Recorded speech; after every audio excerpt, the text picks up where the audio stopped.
ክብር ለእግዚአብሔር ይሁን። ሰላም ለእናንተ ይሁን። በክርስቶስ ኢየሱስ የእግዚአብሔር ሰላምታ ይድረሳችሁ ተመልካቾች፣ ወገኖች። እግዚአብሔር አባት ይባርካችሁ። የኢትዮጵያ ሕዝቦች ሁላችሁ ኢየሱስ ጌታ ነው። የእግዚአብሔር ነብይት በጸሎት አበራ እባላለሁ ከጄኤስጂ አዲስ አበባ ኢትዮጵያ ሀገራዊ መልእክቶችን አስተላልፋለሁ። በጌታ በኢየሱስ ክርስቶስ ሀገራዊ መልእክቶችን እናገራለሁ።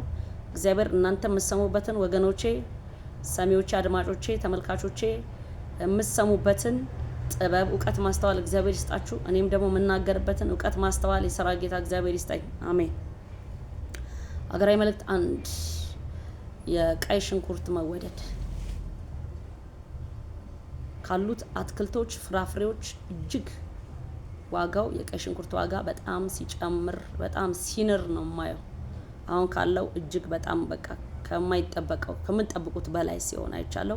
ይህን ራይ ቢያንስ 4 ጊዜ አይቻለሁ። 4 የቀይ ሽንኩርት የሚገርማችሁ ነገር። ስለዚህ ቀይ ሽንኩርት ሊወደድ ነው ሲል እግዚአብሔር ይህንን መንፈስ ዓለም ላይ ያለውን ነገር ሲናገር ከኛ ምን ይጠበቃል ካላችሁ መዘጋጀት፣ ሬዲነስ ይፈልጋል። ቀይ ሽንኩርት አምራች የሆናችሁ አካላቶች በገፍ አምርቱ፣ ትኩረት ስጡት ለሴክተሩ ማለት ነው። ከዛ ውጪ ቀይ ሽንኩርት ሲወደድ ሌላው ማህበረሰብ እንዳንደነግጥ ምን ጉድ መጣብን እንዳንል እግዚአብሔር ቀድሞ እያስታወቀን ነው ማለት ነው። ክብር ለእግዚአብሔር ይሁን። ሁለተኛው ያየሁት ሀገራዊ መልእክት የከተማ አውቶቡሶች ግጭት። እሱንም ኦልሞስት 4 ጊዜ አይቻለሁ። ከ3 በላይ 3 ኦር 4 አይቻለሁ። የከተማ አውቶቡሶች ግጭት ስፔሻሊ እነዚህ ሰማያዎቹ አውቶቡሶች።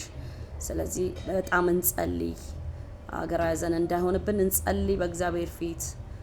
የሚመለከታቸው ባለድርሻ አካላቶች ተገቢውን ፍተሻ ለመኪኖች እንዲደረግ ስፔሻሊ ለከተማ አውቶቡሶች በርካታ ህዝቦችን ነው የሚጭኑት በውስጥ በውጭም ደግሞ ከፍተኛ የሰው እንቅስቃሴ ያለበት ከፍተኛ የትራፊክ ፍሰት አለ በከተማይቱ ላይ። አደጋ ተከሰተ ማለት ምን ሊፈጠር እንደሚችል መገመት ነው ይከብዳል። ስለዚህ በጣም መጠንቀቅ አለብን። የብቃት ማረጋገጫ በጣም በተገቢ ሁኔታ እንዲሰጣቸው ያስፈልጋል ለሾፌሮች። ከዛ ውጪ መኪናዎች ሊፈተሹ ቼክ ሊደረጉ ይገባል ማለት ነው። ከኛ የሚጠበቀውን ኃላፊነት መወጣት አለብን። ከኛ የሚጠበቀውን ጥንቃቄ ባለድርሻ አካላቶች ልትወጡ ይገባል እላለሁ። ይሄን አሳስባለሁ። ሌሎቻችን እንጸልይ። ሶስተኛው በኢትዮጵያ ስቴዲየም ይሰራል። አዲስ አበባ ላይ ሌላ ስቴዲየም ሲገነባ ያለው ይሄ ስቴዲየም ለወንጌል አማኞች ለወንጌል ስራ አገልግሎት ሲውል አያለው በስፋት። እዛ አገልግሎት ላይ ደግሞ በርካታ አገልጋዮች እኔን ጨምሮ ፊሊጶስ እንደተነጠቀና እንዳገለገለ እኛም በርካታ አገልጋዮች እየተነጠቀን ስናገለግል ከፍተኛ የእግዚአብሔር ክብር ኃይል ሲገለጽ እመለከታለሁ። ክብር ለእግዚአብሔር ይሁን።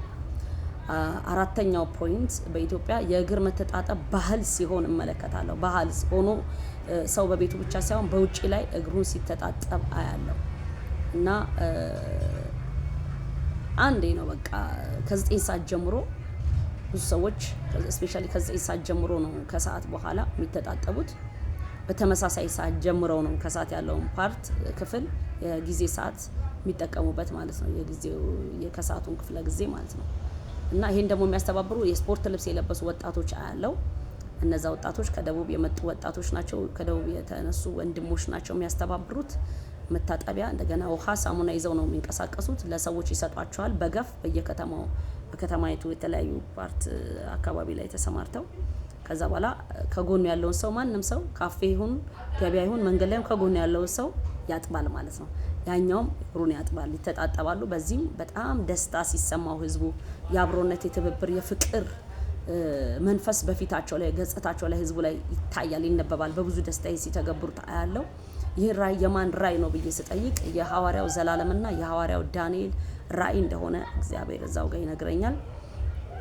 ይሄ ብቻ አይደለም፣ ኢየሱስ ክርስቶስ ጌታ ነው። ሌሎችን ደግሞ ያዩዋቸው መልእክቶች በቅርቡ ለቃለሁ። ለዛሬ ግን እነዚህን 4 መልእክቶች አስተላልፍ ያለው ማለት ነው። ክብር ለእግዚአብሔር ይሁን። ለእግዚአብሔር ያለ ማንም የለም። ተባረኩ። ወዳቸዋለሁ። እግዚአብሔር አባት ይባርካችሁ። እንጸልይ፣ ጸልዩ። መልካሙ ነገር በምድራችን ላይ ይሁን ይፍጠን። ክፉ ነገር ግን በጌታ በኢየሱስ ስም ይታሰር ብዬ ጸልያለሁ። አሜን። በኢየሱስ ስም